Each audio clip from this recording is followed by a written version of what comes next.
Good morning. Oh, actually, good afternoon, everyone. I want to thank you for joining our VRC Noon Forum today. We are fortunate to be joined today by CalTAP, Calvet, and US Vets Outside the Wire programs. They will be facilitating our workshop for today. It's a great one, going right into finals. I hope that you can take these strategies and apply them. Without further ado, I'm going to turn it over to Michael. All right, thank you, Jessica. And one other thing I wanted to start or just let you guys know, we're going to be taking a poll. And while I begin the presentation, we'll send that poll out just so we can capture who in the group is an ELAC student and is enrolled in at least one unit this semester. So Jana will take care of that, and I'll go ahead and start. Thank you for being here today. Today is May 26, 2021. You guys are here for the Building Resilience Through Health and Wellbeing webinar. Before we start, just some housekeeping. You may have received an email either last night or sometime today that had a couple links embedded into the email along with the Zoom information for the event today.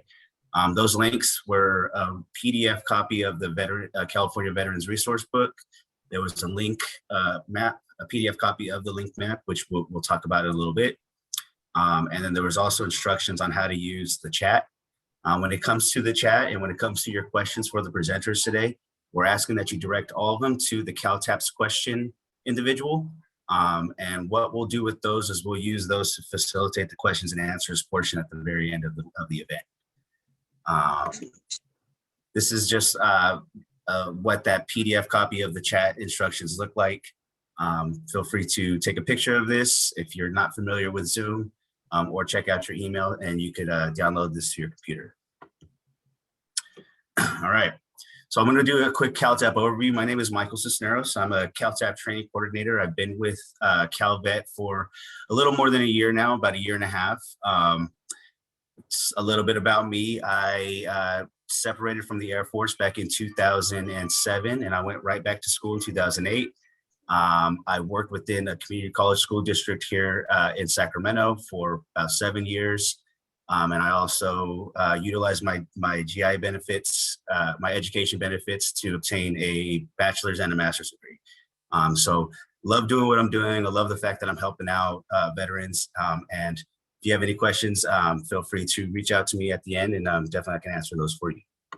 So let's get started. What is CalTAP? CalTAP is a transition assistance program that's designed to inform and connect veterans of all eras to their earned state and federal benefits, as well as provide continuous support and assistance as their needs change over time. And so what we've done is we've developed different pathways for veterans to use to help them navigate through those benefits. There's an entrepreneurship pathway, there's an employment pathway, an education pathway, and a general core curriculum pathway that talks about those benefits that don't fit into those topics that I just mentioned. We usually do these in person. However, because because of COVID, we've switched to a webinar platform. But you can also find this information on our website too at calvet.ca.gov. There is a fifth pathway for service providers. We don't usually talk about that too much during these webinars, but if you know anybody within your community or have a family member that wants to specifically work with veterans, feel free to send them to our website to find out some of the programs that are offered for those individuals. This is what that California Veterans Resource Book looks like. Like I said, you've received a link in your email to download a copy of this book. This book is gold for veterans. I would definitely recommend taking a look at it and getting familiar with what's available to you through the state. It talks about everything that we discussed today when it comes to California benefits can be found in this book in great detail. So they'll also let you know eligibility requirements and how to get the process started, who you should be talking to, and you may even find out something that you don't know about California veterans and what they're eligible for. If you go to calvet.ca.gov and you look in the middle of that homepage, you'll find the CalTAP banner. If you click on that, that will take you to our pathways page. You see the education pathway, the entrepreneurship pathway, those pathways that I mentioned earlier. Before we get started and go any further, I do want to bring your attention to the archives link down at the bottom. When you are on the Pathways page, you can click on this link and it will take you to previously recorded webinars. And so along with the information about what pathway that webinar fits into, and details about when we actually did it. You can also check out the video recording to see those past webinars and get information for whatever event that was the topic covered. All right, so how do you use CalTAP online? Well, with this example, we'll go ahead and start with the core curriculum.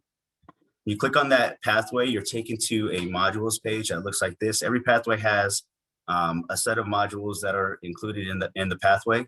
For this one, you'll see information on the VA healthcare system, claims and compensation. Down at the bottom, you can find something on financial literacy. But if you're just kind of wondering what you're eligible for as a California veteran, you could always click on module number 5. And module number 5 will take you to a lessons page where you can actually download PDFs of different benefits that are offered to you. And information on how to get those processes started. This is an example of what you'll see with the college tuition and fee waiver, which I'll talk about a little bit in a second. So what are your California benefits, you're probably wondering. This information starts on chapter 1, page 13 in your resource book. And you can also download those PDFs on the lessons page. But one of the main ones that we get questions about is going to be the college tuition and fee waiver. Now, this is a tuition and fee waiver for child dependents. It's not for the veteran. I know that may sound a little confusing, but this is given to the veteran so that they could send their dependents to school without having to transfer their GI Bill education benefits to their dependents. I know everybody's situation may be different, and the option is still there for you to transfer your benefits if that's what you wanted to do. But this is just so that you don't have to choose between one or the other. It waives the tuition and fees at any UC, CSU, or California Community College. And there's 4 different plans: Plan A, Plan B, Plan C, and Plan D. Now, I said that this waives the fees for child dependents. That's for Plan B. Plan B is actually the plan that we see most veterans fall into, and this is because Plan B requires a disability rating of the veteran between 0 and 100. And so it's a pretty broad spectrum that the veterans can fall into. Besides that disability rating, they're also looking at the child dependent's income level just to make sure it doesn't surpass the federal poverty line. If you have a spouse that wants to take advantage of this benefit, there may be a way. You would just have to see if you're eligible for Plan A, Plan C, or Plan D. If you are eligible for any one of those plans, then yes, you do have the option to give this benefit to your spouse or your child dependent. However, if that's not your situation, then there's always Plan B. Talk with your veteran service, your CVSO, to find out more information about this and how to qualify for it. We've also partnered with the DMV to make it easier for individuals to identify themselves as a veteran. And so now you can actually get the word veteran printed on your ID card. It's a $5 service fee for this process, and any fees included if you're trying to replace or replace a lost or stolen ID. And you'll get this process started at your local county veteran service office as well. There's an honorary veteran license plate program. This is open to anyone in California. This is the license plates where you'll see around town with like an Air Force logo on it or some kind of medal on it. This is just to show your support for the veteran community. All proceeds for this program go to county veteran services across California. And then there's a motor vehicle registration fee waiver for veterans who are 100% disabled. If you're interested in this, I would definitely recommend speaking with the County Veteran Service Office. It does require a disability rating, 100% disability rating, and your disability has to affect mobility. For those individuals who like to be outdoors, we have a fishing and hunting license at reduced annual cost for veterans, and there's also a state park pass that's offered at no cost for veterans. Both of these benefits do require a honorable discharge and a 50% disability rating. And for the state park pass, you would have had to serve within a wartime period as well.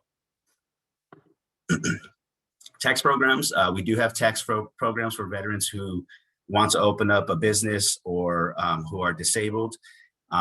We don't usually talk about this too much during these presentations just because they differ across California. But if you are interested in tax programs that CalVet offers California veterans, we recommend speaking with your local county tax assessor, and they can be the ones to explain eligibility requirements for these programs and help you get into them if you are eligible. And home loans, we have a CalVet home loans program that is different than the federal VA home loans program. Our CalVet home loans program provides financing for veterans, competitive market interest rates, and low or no down payment requirements. If anybody's in the market right now for a home or just wants to know more about the program, we would definitely recommend speaking with somebody named Brad Pedersen. He's usually on these webinars with us when we do the extended versions. I can see if Janet could put his contact information in the chat. Definitely recommend reaching out to him if you do have questions or you are in the market. He loves helping out veterans, and he'll do whatever he can to make sure that you're getting the right information. For our women veterans, we have a program that provides information, advocacy, outreach, and support. This program is partnered with the California Women Veterans Leadership Council, just a way to get these individuals more opportunity and get them out there in the community more. If you are interested in knowing more about what they're doing in that department or that division, they do have a roster that you could sign up on so that you can continue hearing about their outreach opportunities that they put up. That's their email address and their phone number. Feel free to reach out to them at the Women Veterans webpage. For our minority veterans, we have another program that also provides information, advocacy, outreach, and support. This program also helps veterans with naturalization services and citizenship services. And so if you are interested in knowing more about the minority and underrepresented veterans, feel free to check out their webpage at calvet.ca.gov. All right, homes for long-term care. Many of you probably aren't thinking about this right now, but if you do have a family member or somebody in your community that is looking for services like this, Calvet has 8 different homes across California, all the way from Chula Vista down south to Redding up north. These homes offer long-term care for veterans who need medical, dental, pharmacy, rehabilitation, and social activities. State cemeteries, again, probably something you're not really thinking about right now, but if you know somebody who is looking for services like this, there's 3 different veteran cemeteries in California. These are state cemeteries, not the VA, federal VA cemeteries. The state cemeteries, there's one in Seaside, California, which is right outside of Monterey, another one in Redding, and then there's a Yountville Veterans Home Cemetery, which is right outside of Napa. For that last one, you do have to be a resident at the Yountville Veterans Home to be buried there. So if that's not your case, then you would have to look at the other 2 spots. And just for your information, there is going to be a 4th one that's in the works. It's going to be in Southern California. Not too sure how far along they are with the plans, but just be expecting we will have a 4th state cemetery for veterans in California soon. All right. Now, before I pass it on, I just want to bring your attention to some websites that we think you should be familiar with as a veteran, not just a veteran in California, but just a veteran in general. One of the main ones is going to be va.gov. Now, I like to think of va.gov as like a hub for veterans. Whether you're looking into the VA healthcare system or disability compensation, you need to check out your records, or you want to start your education. You can come to this website, click on any one of these links, and it will direct you to the right webpage you need to go to get those processes started, to sign up for education benefits, and to view records. You'll start here. Another one is Ebenefits. Ebenefits is going to be a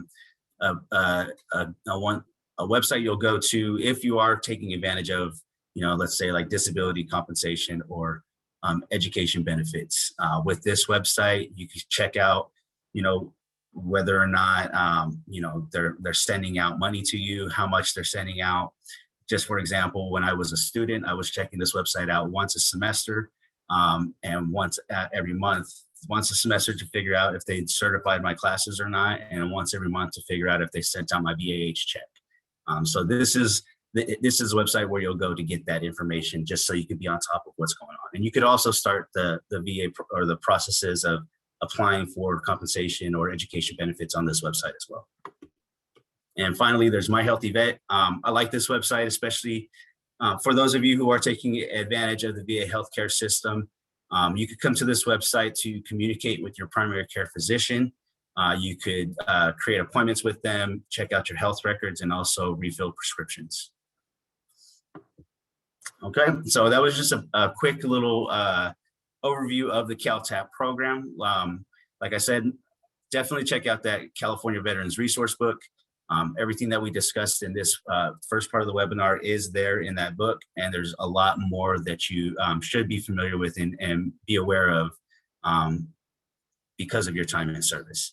This is my contact information. If you have any questions about my experiences or what I talked about today, feel free to reach out to me. I could definitely answer those questions or pass you on to somebody who may know more.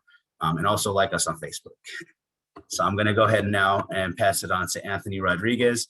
Anthony is our local interagency network coordinator for CalVet. He's going to explain how they work with veterans across California and what their duties are. So go ahead, Anthony, when you're ready. Thank you. I appreciate that. Thank you, Michael. And welcome, everybody. Great to be here. Thank you for joining us during your lunchtime. So as was mentioned, my name is Anthony Rodriguez, and I am the LINC in the LA Ventura County area. LINC stands for the Local Interagency Network Coordinator. And my job is to help vets locally. Go ahead and turn the page, please.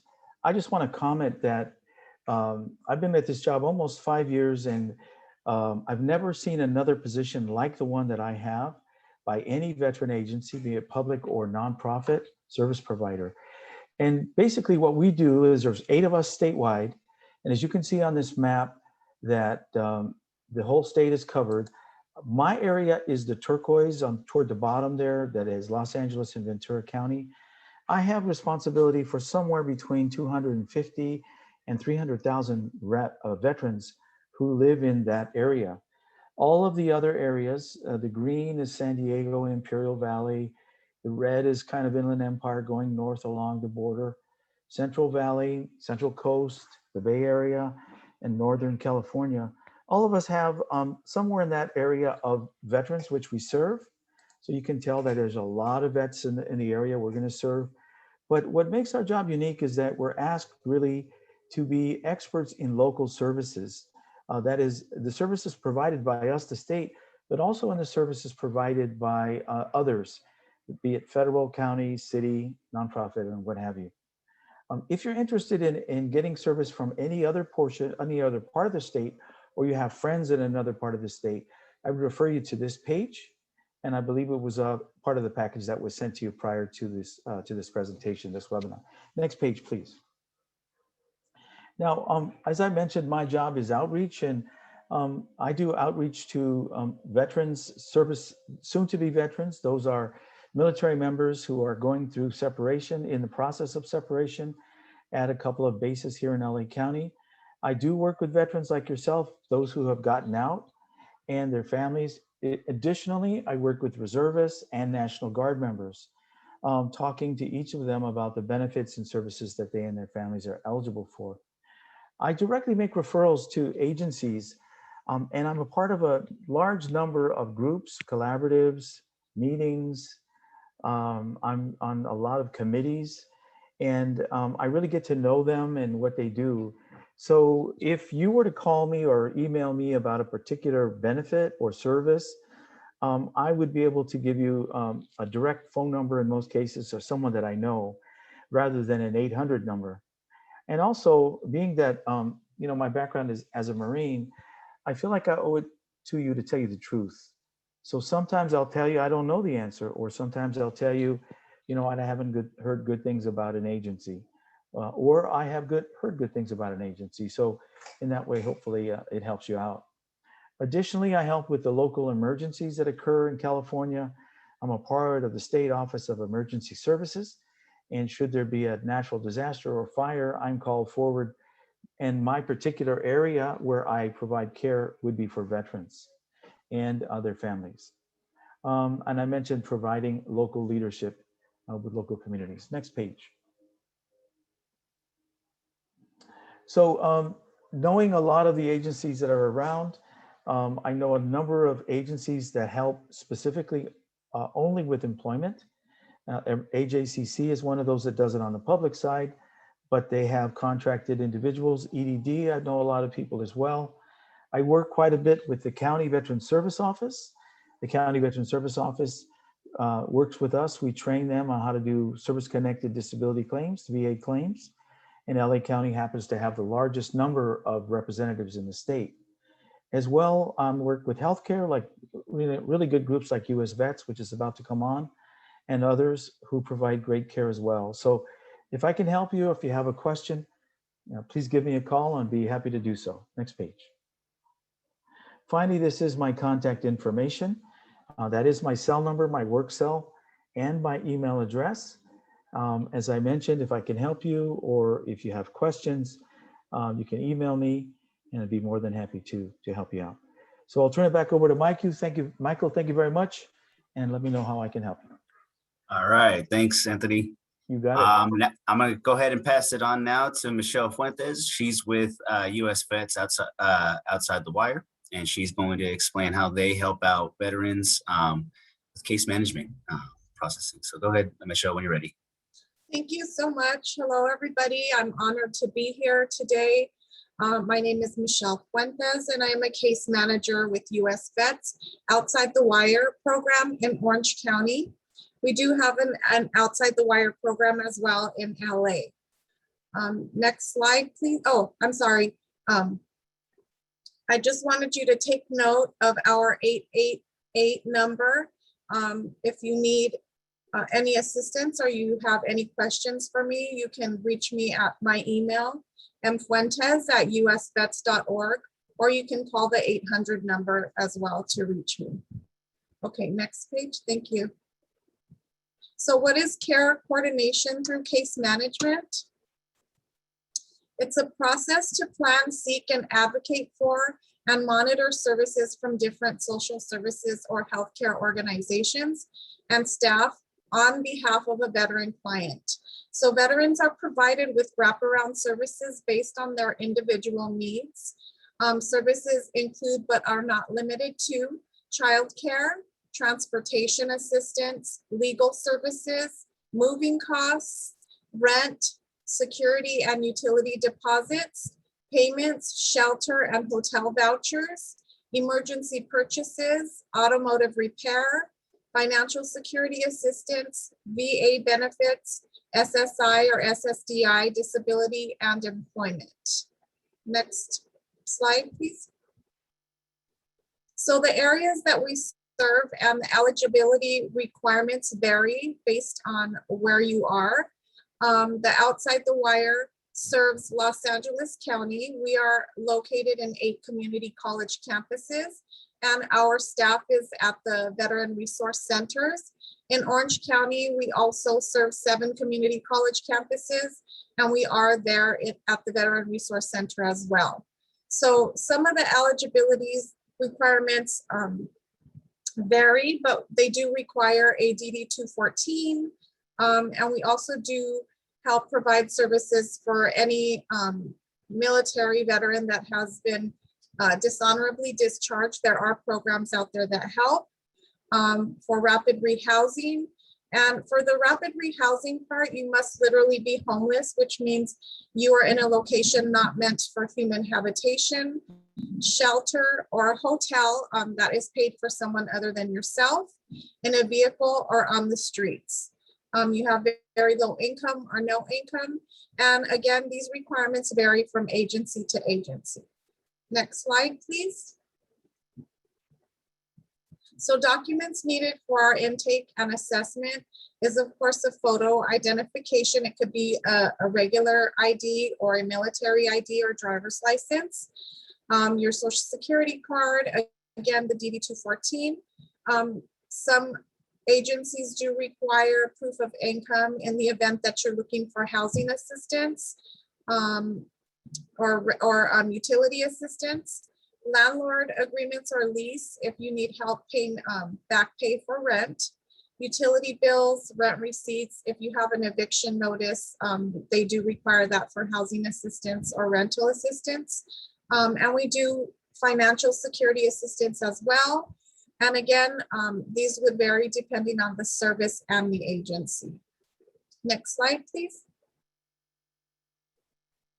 So our service model is that we are mobile case managers, and we are currently right now, because of COVID-19, we are working virtually, but we will meet the veterans where they are in a community setting.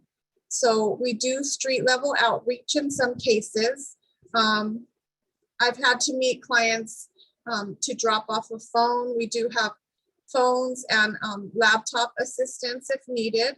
So it's a connection to a wide range of community partners that can address every aspect of a person's need, such as food, clothing, shelter, mental health, substance abuse, domestic violence, and legal issues. Again, this depends on the assessment that we do, and then we do link you to resources, and we do use CalVets as well, and we can help you maneuver through the internet if needed. We do advocate, with landlords, the VA, community resources. We do follow up and wellness checks, and we do have therapists and clinicians that can also help you, and we can refer you within our agency to see a therapist or a clinician. We do engagement with employment counselors and provide needed financial resources to include emergency purchases again. Next slide, please. So for us, the best practices are collaboration, collaboration, collaboration. Outside the Wire, Los Angeles serves several colleges in LA County, as I said in the last slide. And in Orange County, we do serve several colleges in Orange County. So staff in Orange County attend the coordinated entry meetings. So we do attend those weekly to stay abreast of veterans that are chronically experiencing homelessness. We have strategic planning, homeless prevention, networking, resource and referrals. And then we do update our spreadsheets to monitor and track homeless veterans in our community. Next slide, please. So continuing with best practices, like I said, we do partner with CalVets. And so we do use them as a resource that we link our veterans to.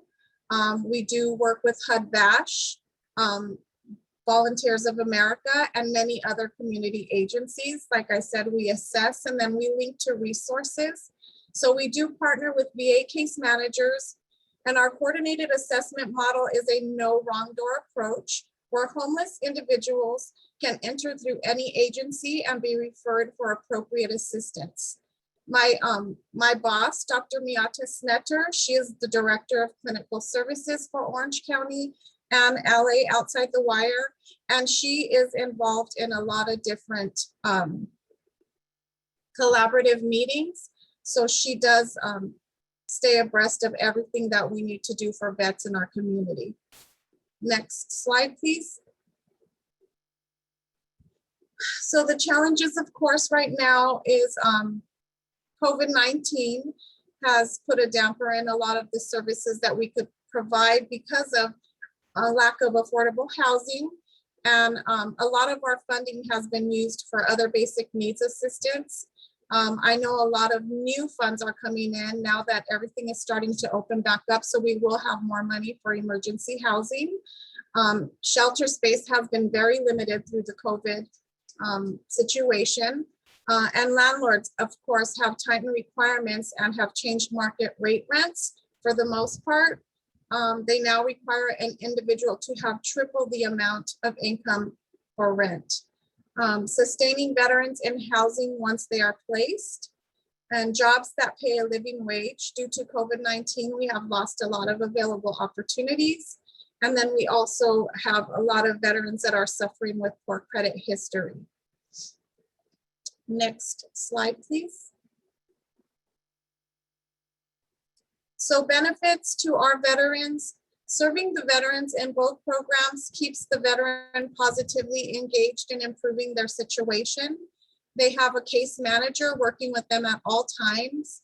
And this encourages the veteran to focus on their needs and make an effort to resolve where possible.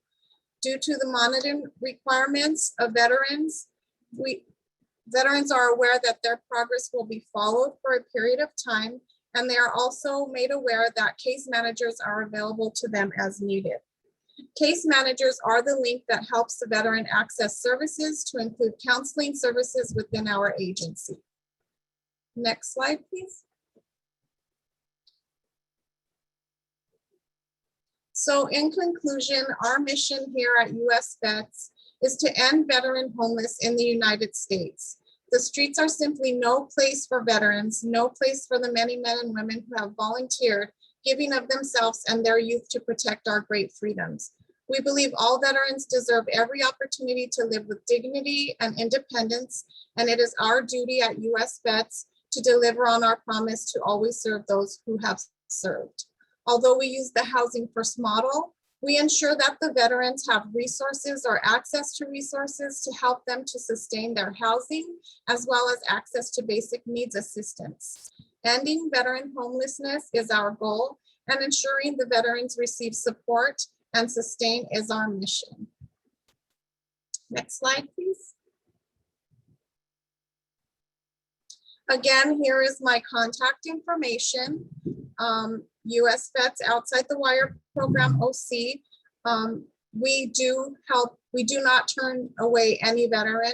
So you can reach me through my email. My cell phone number is on there, as well as the 800 number. And always remember that support is just a phone call away. Thank you. All right, thank you, Michelle. Appreciate that. And now we're going to go ahead and pass it on to Julie Thornberry. She is also part of US Vets Outside the Wire. Good afternoon, everyone. Welcome to the presentation today. Thank you, Michelle and Anthony and team for inviting us, and of course, Jessica Peak, ELAC Veteran Resource Center Director. My name is Julie Thornberry, and I am a licensed therapist and clinical supervisor at the US Vets Outside the Wire program in Los Angeles. I'm especially excited to be in this presentation today at ELAC because ELAC happens to be one of the schools we partner with in LA County, and we have a presence with on campus in the Veteran Resource Center, now remotely.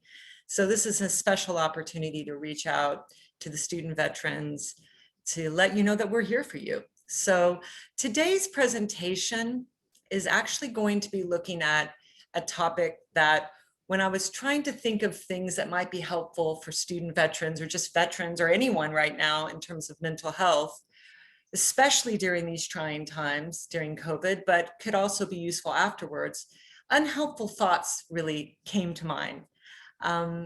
You know, it's one of those classic topics that we learn a lot about as therapists, but sometimes we don't really learn about it otherwise. And it's so useful, and anyone and everyone could be helped. So this is really an introduction in how to recognize, identify some unhelpful or distorted thoughts, and how you can begin to challenge or balance them so they don't have to have such a negative impact on you. So let's just jump right in.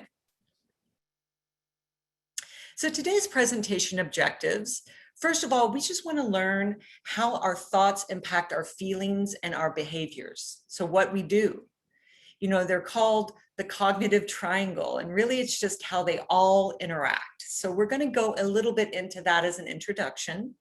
And then building upon that, we're going to examine how these automatic negative or unhelpful thoughts can not only impact our feelings and our behaviors, but they can actually really negatively impact our mental health and create a lot of impairment. And this could be anxiety, depression, low self-esteem, anything following through to just extreme procrastination or lots of stress. We're also going to look at 5 really common unhelpful thinking styles. I think all of us have experienced some of these at some point or another. We might not realize it. Maybe it hasn't had a huge negative impact, but once you start to get introduced, it'll be a lot more to identify them. And if you start to realize they're happening a lot for you, especially when you're feeling bad, you can start to realize how it's impacting you. And then just some beginning introduction tips and some instructions on what you do once you identify these thoughts and they're popping in your head. So that's our goals for today. So let's get to it. Next slide. So as I mentioned, this is the cognitive triangle.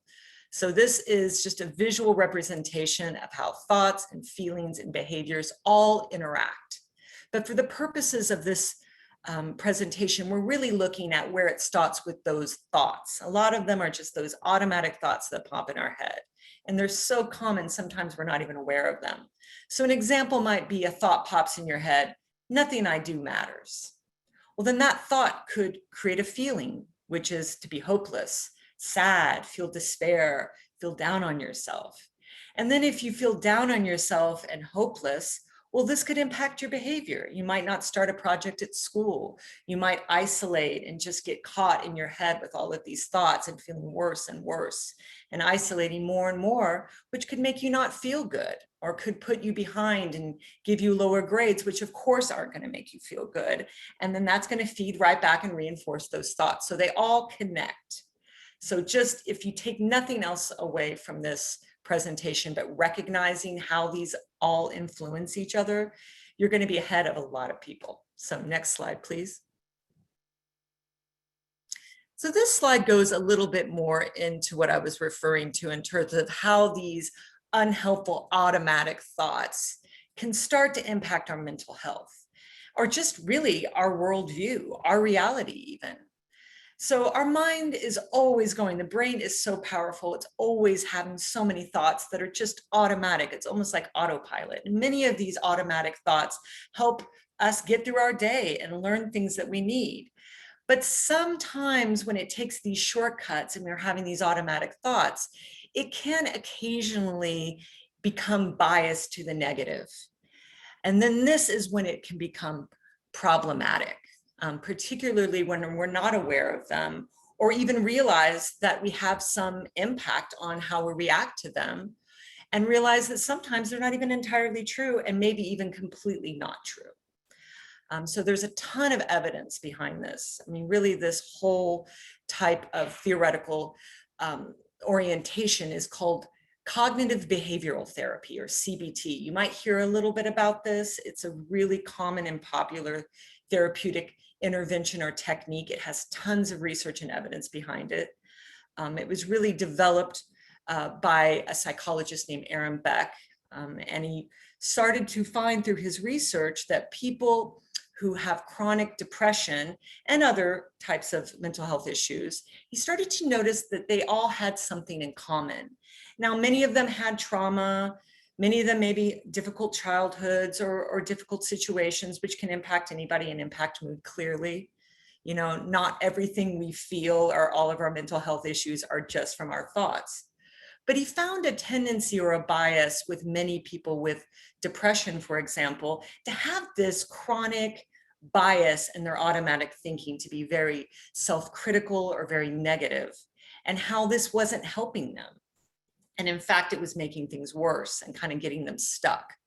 So his idea is if we can interrupt or challenge some of these unhelpful or distorted thoughts, or even find a way to balance them, this would be a powerful tool to help people feel better, along with other things that they might be dealing with. And so that's just a brief introduction to CBT. So, you know, a lot of therapists, even if they're not CBT therapists, might be looking at cognitive techniques or looking at how our thoughts or self-talk impact our feelings and ultimately our mental health. So next slide, please. So for today's presentation, I wanted to focus on 5 really common unhelpful thinking styles. There are more, but I selected these because I think they're really common. I can say I've experienced these at some point or another, probably even at times I wasn't even aware of. And I can tell you, even as a therapist, even as a supervisor, sometimes I find myself having to go and really pay attention to what I'm thinking. So this is a tool I utilize. And once again, this isn't about trying to make people feel that if they're depressed or anxious or going through grief or trauma, that it's all in their head. I mean, we have our traumas, we have our feelings, and being able to identify those feelings and process them, whether in therapy or not, is an important aspect of feeling better and healing. But we're just looking today at how we can utilize this tool, the identifying of these unhelpful thoughts, and beginning to step back and examine them of how accurate or helpful they are. So today we're looking at mental filtering, jumping to conclusions, black and white thinking, overgeneralization, and labeling. So next slide, please. So the first we're going to look at today is mental filtering.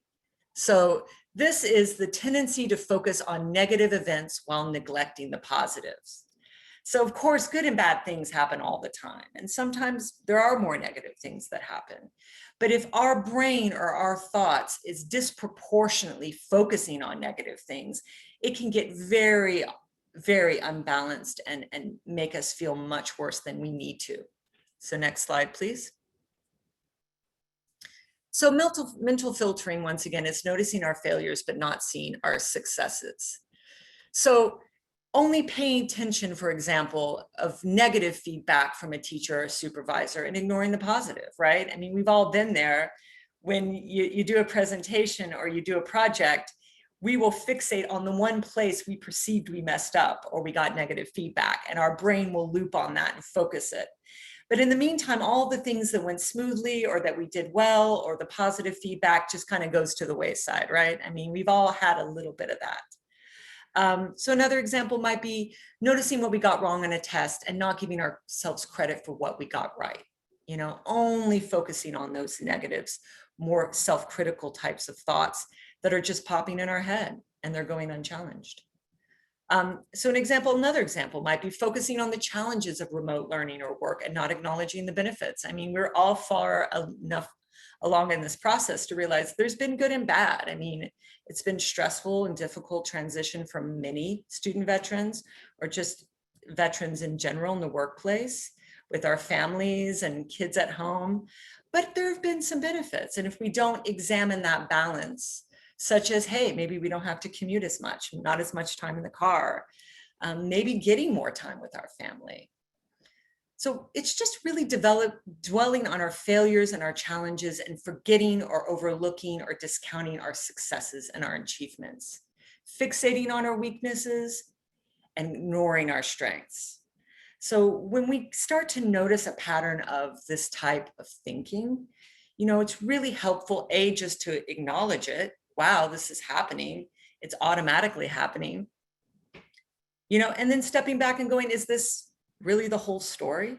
I mean, was it all bad? I mean, did everything I do mess up? Can I find any way to be a little bit more balanced? And that's really going to be a repetition that I'm going to bring up again and again, is the seeking balance, looking at both sides, weighing evidence. I mean, for all of these type of thinking patterns, we're not trying to make all the thoughts good or everything positive, because sometimes we need to acknowledge our mistakes. Sometimes we need to take responsibility or do better.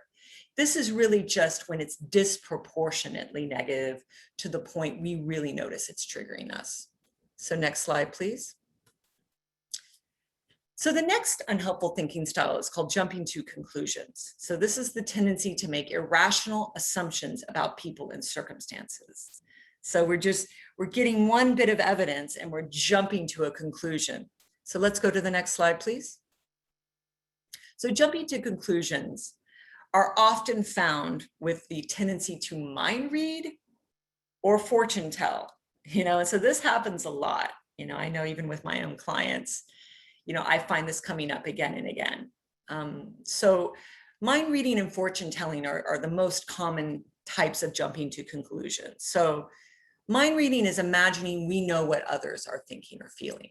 So probably all had a little bit of this in a relationship, a friendship or maybe a partner.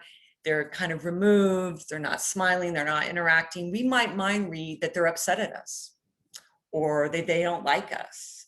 Say a teacher isn't calling on you enough or getting back to you fast enough. We might mind read that they don't like us or we're not doing a good job. We're jumping to that conclusion. We don't know really what anybody's thinking or feeling unless we ask them and they're willing to tell us. So be in mind, no matter how much you know somebody, trying to mind read, particularly if what we're mind reading or jumping to the conclusion is negative and we're having a negative reaction, it may not be accurate or entirely accurate, and it might be very unhelpful. So some things to do when you start to notice this mind reading or this jumping to conclusion. Well, what if we're wrong? Is it possible they're acting this way? Could there be any other reason? How do we know if we don't ask them, if they're not willing to tell us? Have we ever been wrong what we thought others were thinking or feeling before? Have we been able to identify a time where maybe we got it wrong once we talked to someone? What actual evidence do we have? So this is just some of the questions to pose to yourself rather than just accepting everything that pops in your brain as a fact, right? Because sometimes the automatic thoughts may be true, they may be partially true, sometimes true, or not true at all. But until we start stepping back and weighing it and questioning it, we may end up just accepting an unhelpful thought that's not true, which of course, isn't a good thing at all. And then we want to look at fortune telling. So this is when we do a type of predictive thinking or guessing about what will happen in the future. And when we're looking at jumping to conclusions in terms of unhelpful thinking styles, we're really looking at the future and going to the worst case scenario, looking at the most catastrophic or negative possibility. I call these the what ifs, right? So a tendency to do what if, and it's always followed by something bad. Now, obviously, being able to look in the future and weigh potential negative things that may happen or consequences, preparing. I mean, as veterans, how many drills and things did you have to do to prepare for bad events? So it's okay to look forward and consider and prepare for something bad. But if we're going there automatically, if we're staying in that area, this could create a lot of anxiety. It could inhibit our actions and our behaviors. It could make us really stressed. And let's face it, just because we think something bad may happen and we predict that doesn't mean it will. None of us have that, magic ball that we can look into and know it's going to happen. It's really ultimately a guess. So there's no reason to presume or accept that it's going to be bad necessarily. Once again, finding that balance. Well, what if we're wrong about our guesses? Wouldn't it be horrible to get yourself all worked up if it doesn't happen? Could it possibly work out differently? What actual evidence do we have? Have we ever been wrong about our fortune telling or our guesses or predictions previously? If it's happened before, it could happen again. So we're looking for balance, explore the options. We don't want you to just presume everything's going to be good either. This isn't about making it all good rather than all bad. It's just finding balance, because ultimately in life, things are a balance of good and bad. And we're really just seeking to find that. So next slide, please. So the next unhelpful thinking style is called black and white thinking. So this is a really common one. This is the tendency to see things as all or nothing. They're either good or bad, right or wrong. And this could be situations, this could be behaviors, or this could be people. So let's jump into the next slide. So once again, black and white thinking is just an all or nothing. There's not gray area, right? So you're only seeing one extreme or the other. You're either right or you're wrong. You're either a good person and you've done everything good, or you're bad. There's no exceptions, no shades of gray. So here's some examples that might pop in your head. If I'm not perfect, then I've failed. If I don't get an A, then I've messed up and I'm a failure. I either do this paper or project perfectly, or I'm not going to do it at all. This type of perfectionist thinking can really make it hard to get things done, because people start and they just blank because they feel so much pressure to make everything perfect. And then sometimes they don't end up doing it, and then they get a bad grade, or they don't turn it in because they're so scared. That type of all or nothing thinking can really get in the way. So in interpersonal relationships, you either support me or agree with me, or you're against me, right? We've had a lot of this in our culture. You know, we don't agree on everything, but everything isn't black or white. There are some things we could agree on. And when we can find that middle ground, it really helps so many conflicts to be resolved or reduced or much more solvable.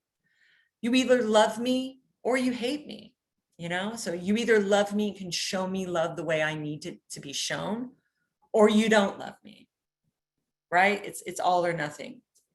I either achieve all of my goals when I'm intending to, or I've failed, right? We've all set goals, right? And then we get setbacks, we get delays, because that's life, right? But then if we don't reach that goal in just the way we thought it should happen or in the right amount of time, well, suddenly we can get really hard on ourselves or feel like we've messed it up or just want to give up, right? And so that's not helpful.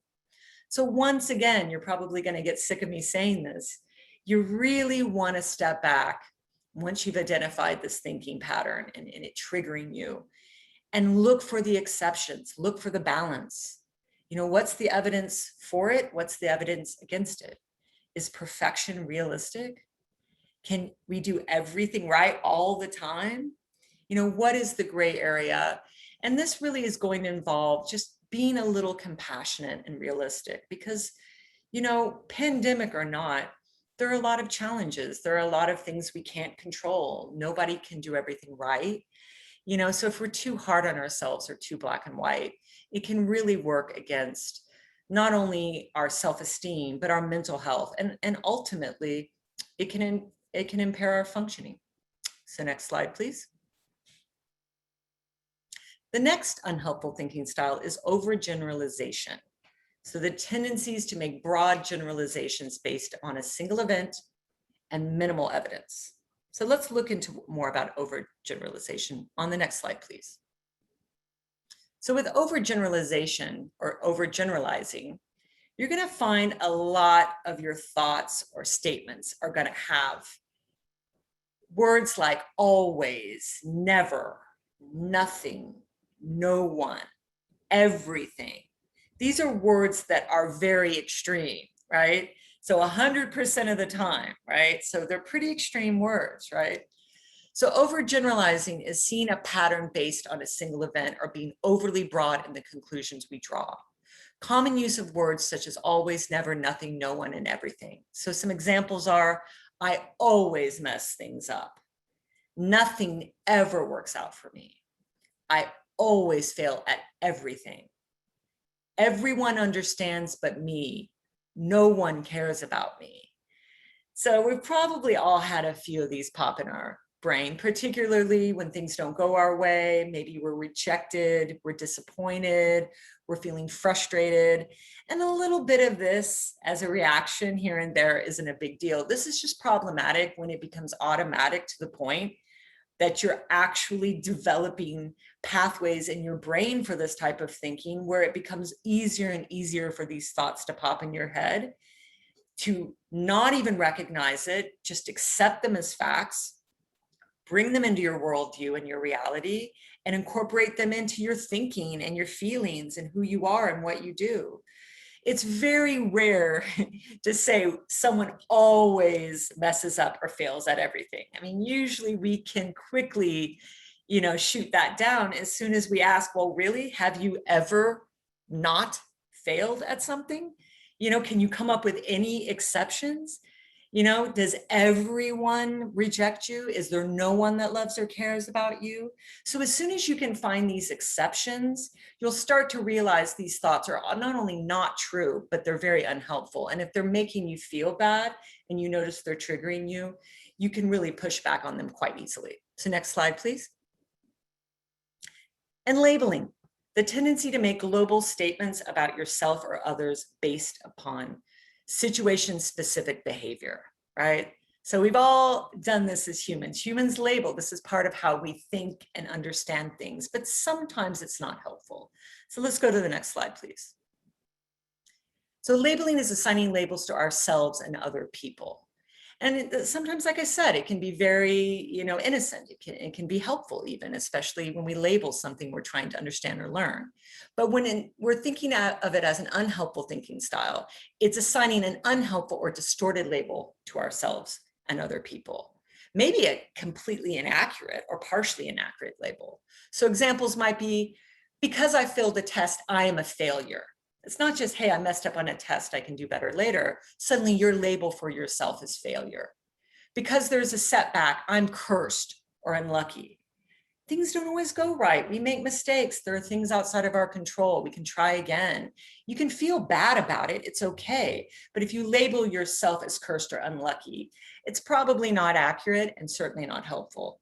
Because I do not understand something, I'm stupid, right? I mean, labeling ourselves or anyone stupid is not helpful at all. This is obviously a very bad word to use. Because they broke up with me, I'm an unlovable. Hey, you know what? Sometimes people break up with us. They're not interested in us. It hurts. It's okay to feel our hurt. It's okay to feel bad about it. But the distortion comes when we label ourselves as unlovable or ugly, because then you start moving from your legitimate feelings and pain and it becomes something distorted with your thinking. So once again, weigh the evidence for and against the label. Is this label accurate 100% of the time? And so this isn't just for ourselves and in our interpersonal relationships, this is culturally. It's so easy to label a whole group or a whole religion or, fill in the blank as this based on a example that you've had or something you've learned. There's lots of diversity. And when we do too much labeling or overgeneralization, it can become very unhelpful when we're looking at groups of people as well. So next slide. And so this page, we're just going to kind of review some of the things I've already been going over. So we can't necessarily control what thoughts pop in our head. So even trying to is probably going to feel frustrating and pointless. These thoughts just pop in there, right? So don't feel bad when they pop in there. It's okay. You can't control that. So you may not be able to control them popping in there, and you may not be able to identify every time they're unhelpful, but when you start to feel depressed or anxious or stressed or low self-esteem, pay attention to some of the thoughts. What are you saying to yourself? What are you thinking? And you might start to notice these type of unhelpful thoughts. So you may not be able to stop them from coming in there, but you do have a lot of control of how you react to them, what you do with them, rather than just accept them. No questions asked. This must be the truth. I've thought it. Once you can step back and weigh the evidence, think about it, just that act alone literally starts to rewire your brain, create new pathways where you're not just so in a bias going to the negative. And the more you practice this, the easier it will be, the more you'll literally rewire your brain. But keep in mind, this is a process that goes on over life. This is a marathon, not a sprint. Don't feel bad if you have negative thoughts. That's a part of life. And sometimes we need to have negative thoughts. This is really just when it's biased to the negative, or when you start to notice, unhelpful behaviors or mental health issues. And even if it's not clinical, it's just stress or low self-esteem or feeling in a rut. This is one tool of many to get out of that rut and to really feel more empowered to make change in a balanced way. But above all else, be compassionate to yourself. Be compassionate. I cannot reiterate that enough. You're never going to do this perfectly. Nobody is perfect. It's difficult. We need each other, and we also need ourselves. So just be compassionate to yourself and others. If there's one piece of advice I can give at the end of this presentation for you to take with you today. So next slide, please. And this is just the resource page, which has my contact information. So this is my cell phone and my email. You can reach out to me. Happy to give you more information about US Vets Outside the Wire. Happy to link you to services on the ELAC campus. I've also included our wellness counselor that's representing us at the Veteran Resource Center. Her name is Tijan Robinson. This is her email and her telephone number. So feel free to email or text or call her as well.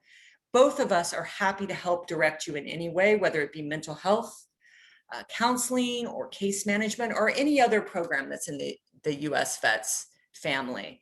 And lastly, I just always like to include our Veteran Crisis Line. It's a 24/7 free confidential hotline for veterans. You dial, press 1. They're there for you if you ever need help, ever want to talk. It's always someone there for you no matter what. So on that note, thank you for joining today, and it's been such a pleasure.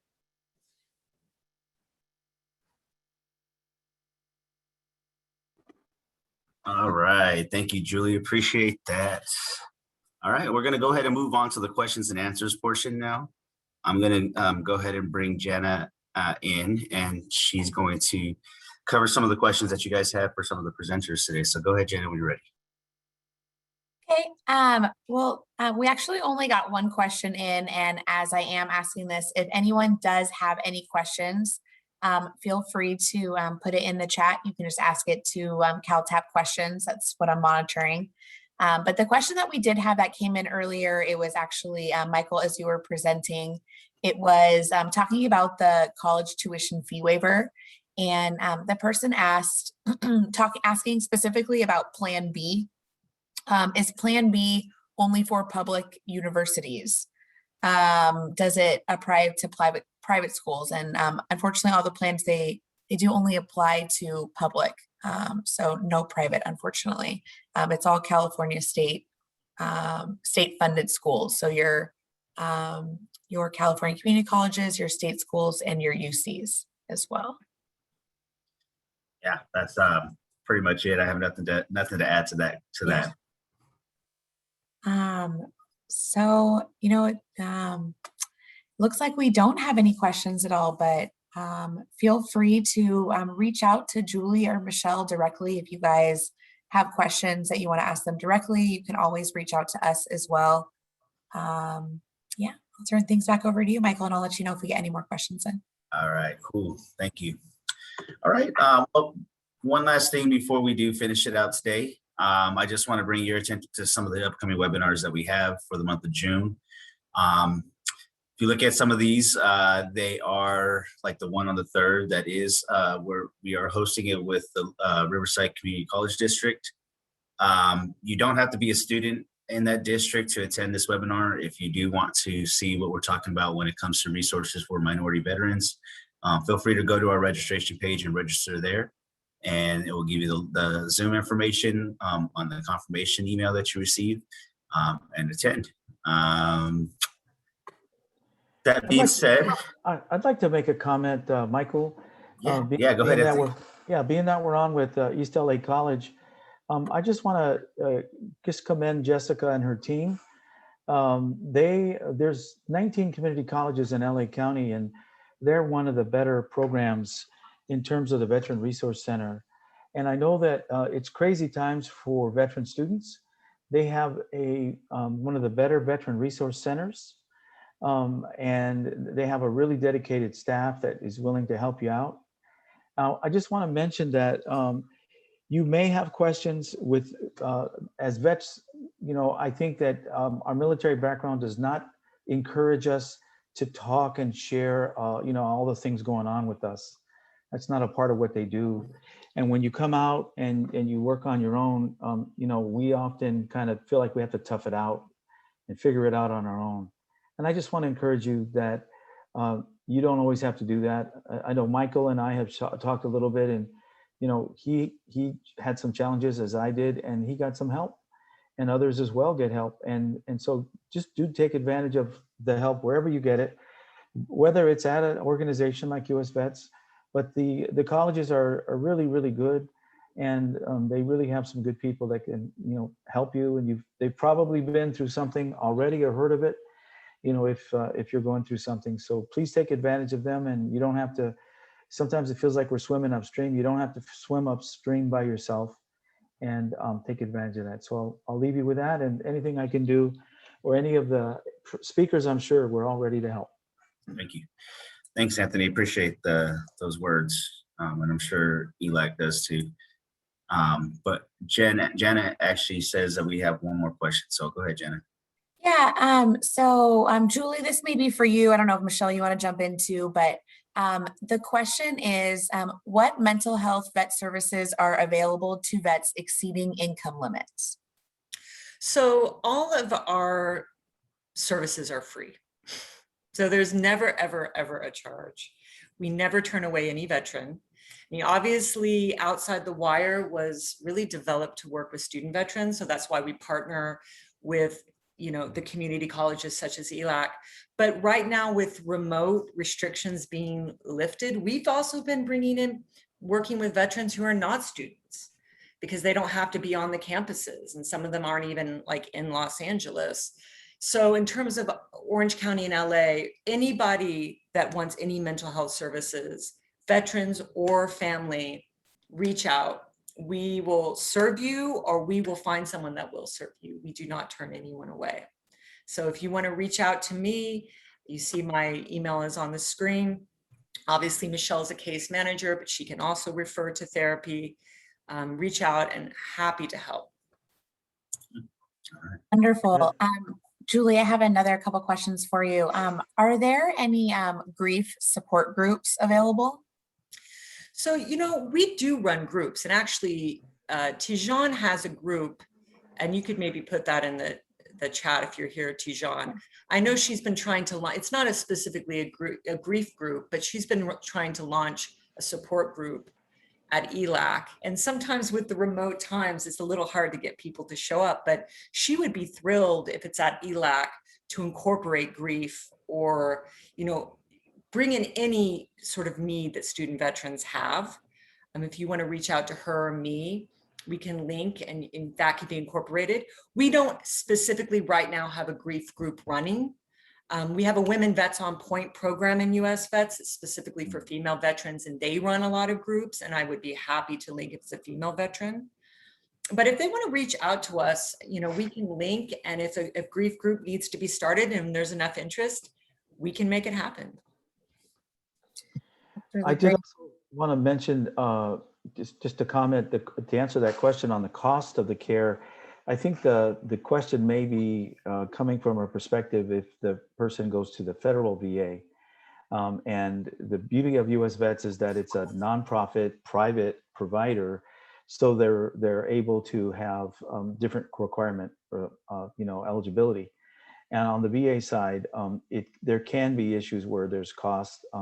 However, if you do file a service-connected disability claim, that could be a way to go around that. But I appreciate so much that they come to you, US Vets does, they come to you right at the college, and making it more convenient, right where the students are. So I applaud what they do.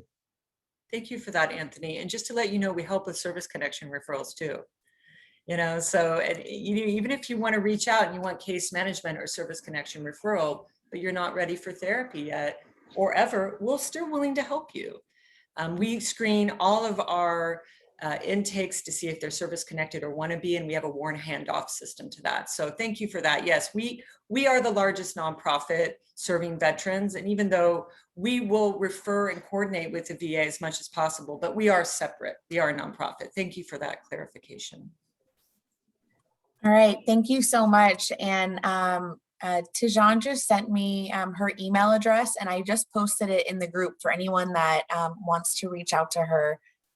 It's a really great resource, so please utilize that. So we did get a last question as well. The question is, for Orange County, do we have to be a student to use benefits? And I'm not exactly sure where this is directed at. If you are, there's lots of benefits you can have if you're not a student. If you're not a student on this webinar, you can certainly still take advantage of the benefits that everything that we've been talking about. You don't have to be a student. So you don't have to be a student to attend this webinar either. So So I can speak, that was really a question for Michelle, because she's the case management benefit. Okay. But no, as she said, we don't turn anyone away. You do not have to be a student. I mean, there are a lot of different programs and a lot of different resources, and they have different, restrictions or requirements, but we don't turn away any veteran, none. And so we will link you and work with you, but you do not have to be a student. Great. Well, that's it for questions. So I will turn it back to you, Michael, and I'll let you know if we get any more in. All right, so I'm gonna close it out real quick, but it looks like we still have a good amount of the group still here. So before we go, I just want to just bring this back up. Jessica does have gift cards for those students, ELAC students that are enrolled in at least one unit or more for this semester. We did set out a poll in the beginning of the presentation. However, not everybody answered it. So just to make sure that we are getting all the students, we're gonna send out another email afterwards. And for those of you that are students and are enrolled in one unit, please let us know, and then we'll make sure that Jessica gets that list to make sure that you guys get that incentive. Yeah. With that being said, yeah. Also, too, I just wanted to let you know, I just posted the survey link if you wanted to mention that in the chat too. Yeah. I'm sorry that we also sent out a survey at the beginning of this presentation in your email, and there's also a link in the chat. Just let us know what we did good today, what we could work on. This is what we use to make sure that we're hitting the mark with you guys, and also, whether or not we need to talk about other things or other topics that might be helpful for you guys. So take some time out and just let us know how we did today. With that being said, I want to thank you guys all for being here and sticking around to the very end. If you have any questions for either one of us or for CalTAP, feel free to reach out to us. This is our contact information. And definitely like us on Facebook too. Thank you. Thank you for joining us today. Thanks, Jessica. CalTAP, you are amazing. Awesome. Thank you. Love working with you. All right, everybody have a good day, okay? Have a great day, everyone.